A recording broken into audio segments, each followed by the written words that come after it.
अस्सलाम वालेकुम स्टूडेंट्स।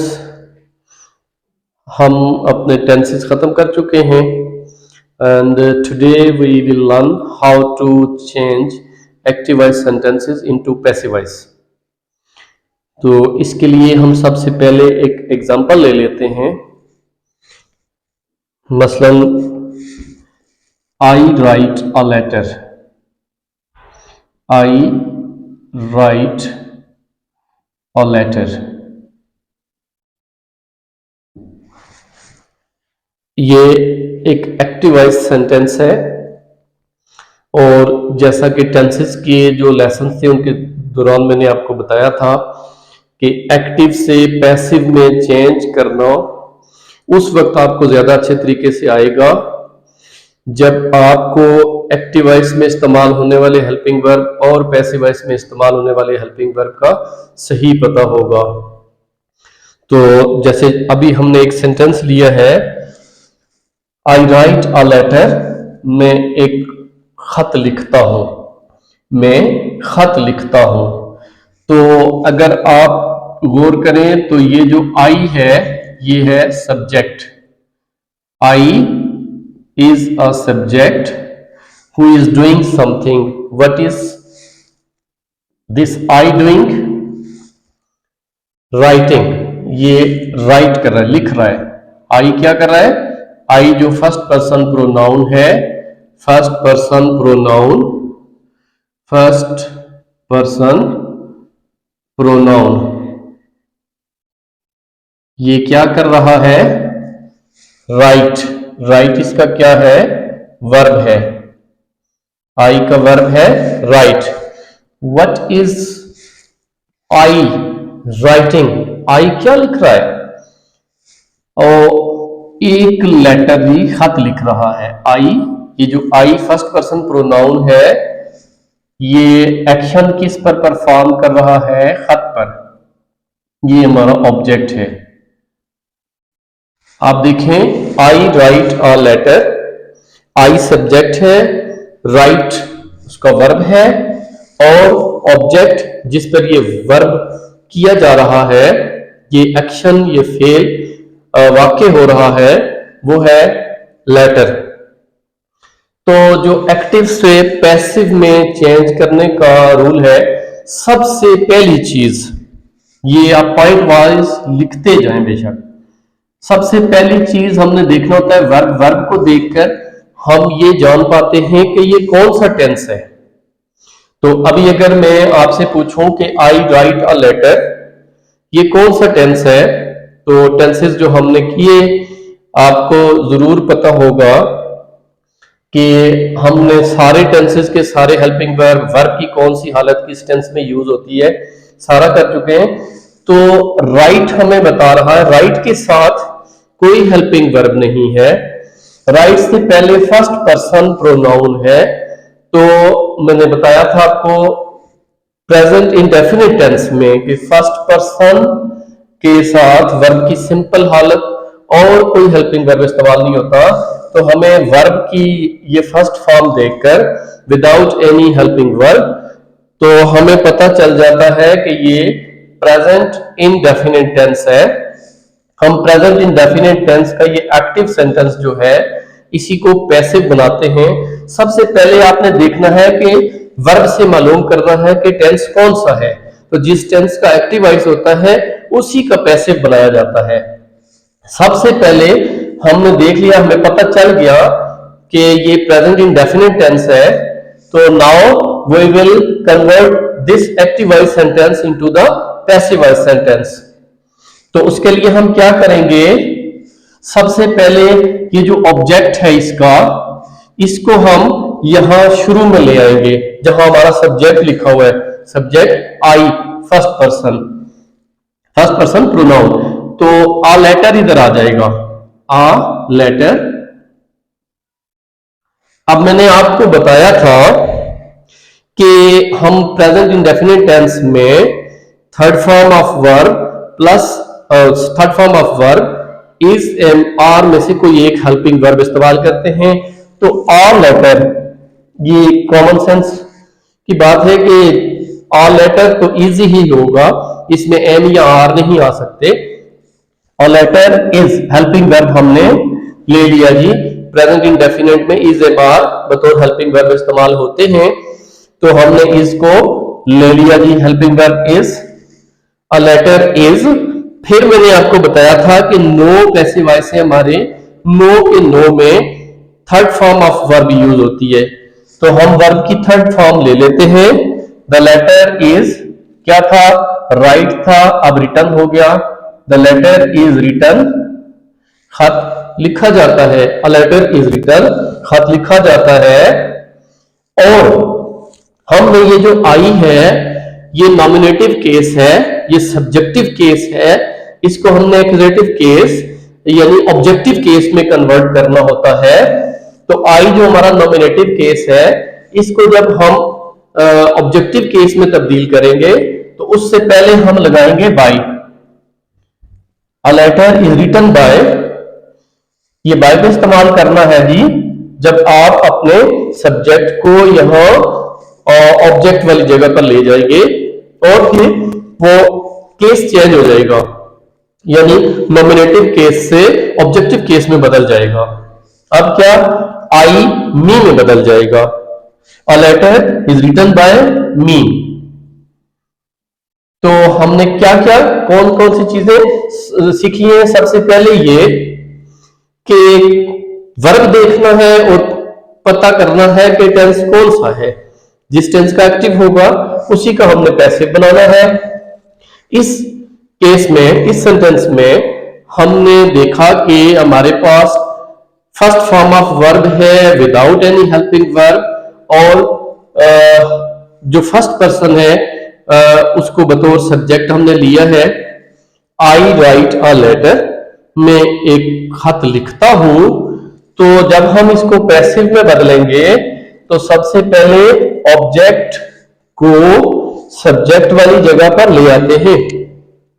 जैसे हम अ लेटर को यहां शुरू में ले आए हैं जहां हमारा सब्जेक्ट आई लिखा हुआ था, तो अ लेटर और उसके बाद हेल्पिंग वर्ब पैसिव वॉइस में जरूर इस्तेमाल होते हैं।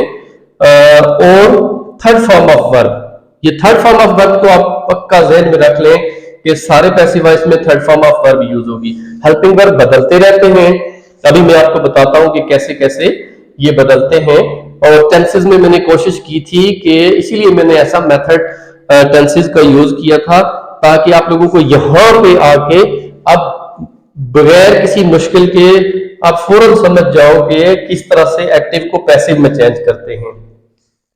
तो a letter is written by me, ये जो प्रोनाउन इसमें होंगे वो बदल जाएंगे।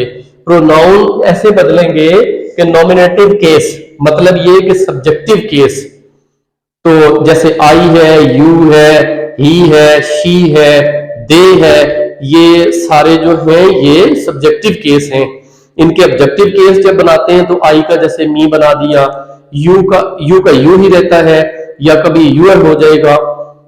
अच्छा, उसके बाद ही का हिम हो गया, दे का देम हो गया।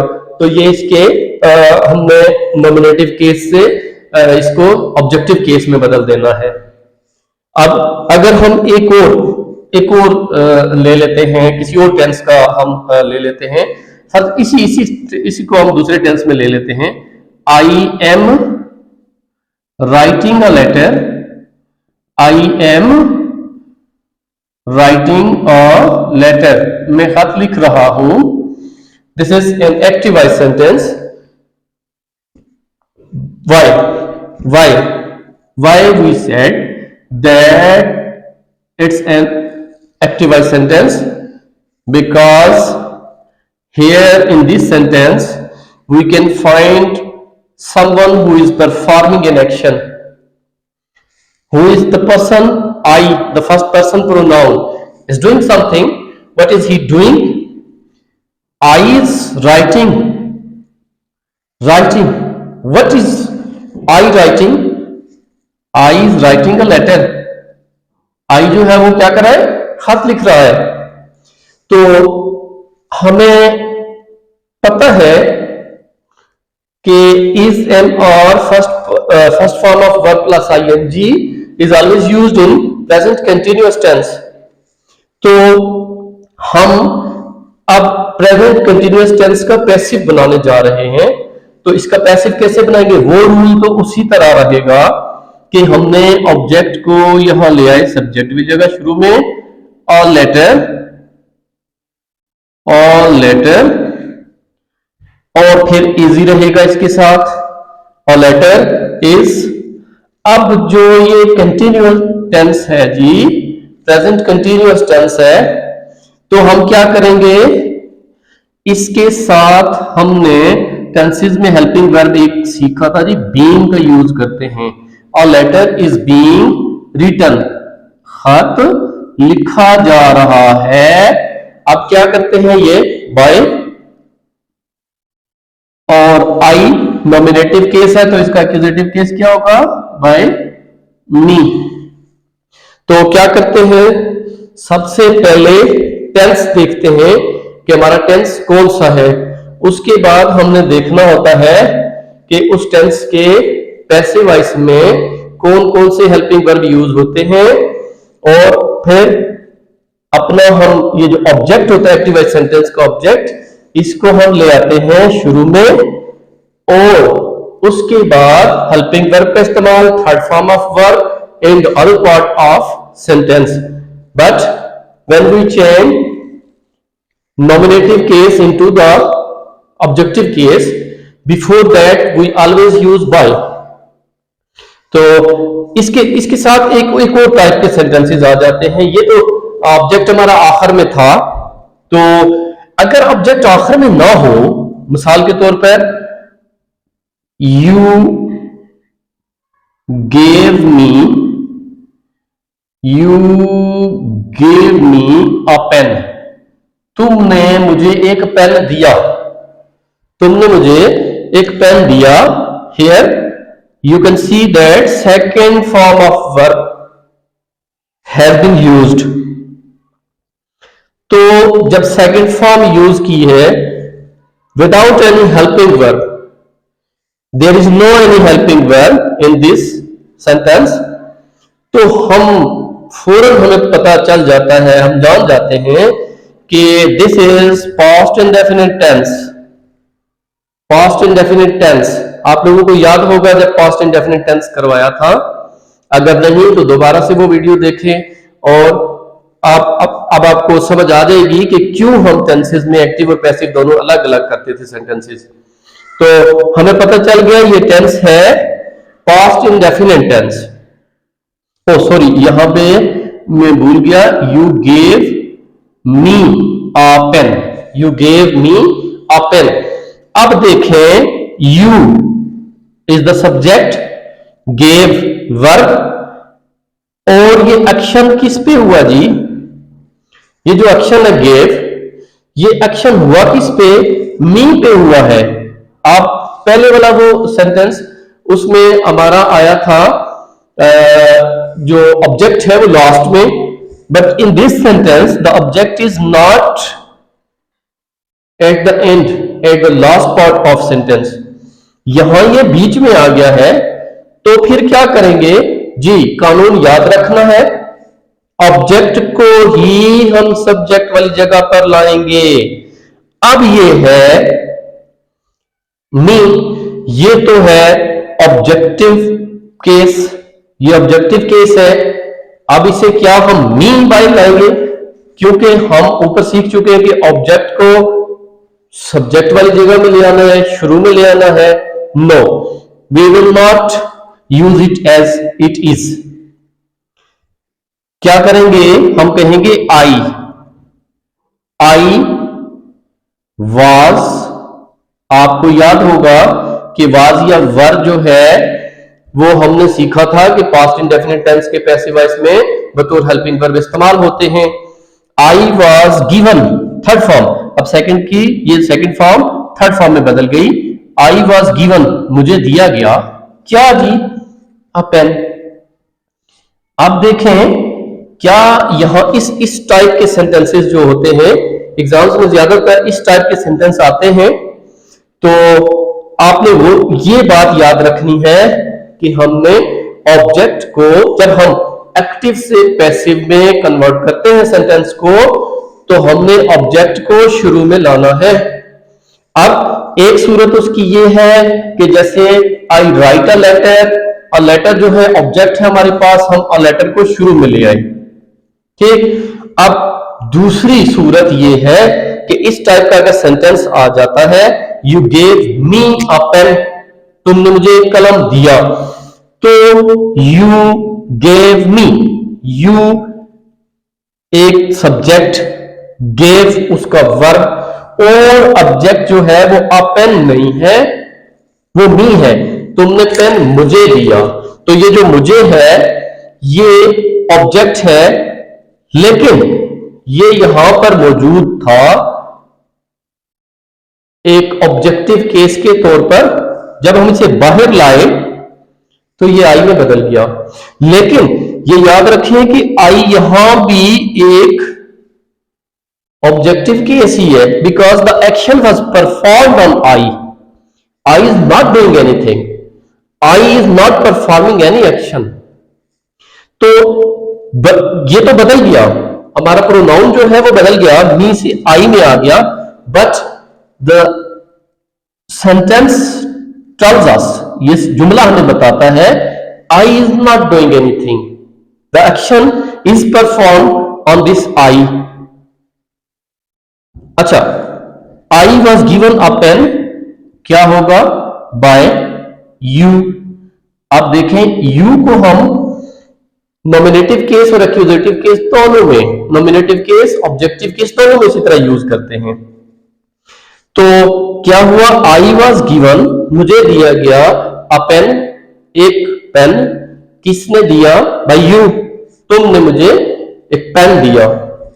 तो ये दो टेंसेस में हमने देखा, एक तो बीइंग वाला इस्तेमाल किया है।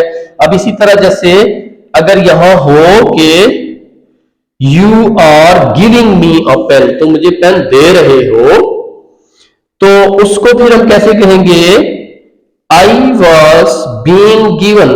ये जो बीइंग है ये यहां आ जाएगा, I was being given a pen by you. तो ये इसकी एक दो क्लासेस और होगी ताकि मैं आपको सारे टेंसेस में बता सकूं। एक तो रिव्यू हो जाएगा कि किस तरह से हमने लेना है अपना एक्टिव वॉइस में कौन कौन सी हेल्पिंग वर्ब होते हैं, पैसिव में कौन से होते हैं। बहरहाल वो आप टेंसेस अगर आपने दिलचस्पी से किए हैं तो आप बिल्कुल आपके जहन में होगा और ये सीखना आपके लिए मुश्किल नहीं होगा। इसमें सीखने वाली मेन जो चीज है वो सबसे पहले ये है कि टेंस का पता करें कौन सा है, और उसके बाद हम जिस टेंस का एक्टिव होगा उसी का पैसिव बनाएंगे और ऑब्जेक्ट को सब्जेक्ट वाली जगह पर ले आएंगे, और सब्जेक्ट जो है वो एक्यूजेटिव केस बनकर ऑब्जेक्ट वाली जगह पर जाएगा, वो ऑब्जेक्टिव केस बनकर ऑब्जेक्ट वाली जगह पर जाएगा। तो इसकी आपने कमेंट्स में मुझे 5 सेंटेंसेस को एक्टिव को पैसिव में चेंज करके सिर्फ दो टेंसेस में, present indefinite and present continuous tense, इनमें चेंज करके मुझे भेजने हैं ताकि मैं चेक करूं कि ये जो मेहनत है ये रायगा नहीं जा रही, बल्कि कोई ना कोई सीख जरूर रहा है कुछ ना कुछ। Thank you.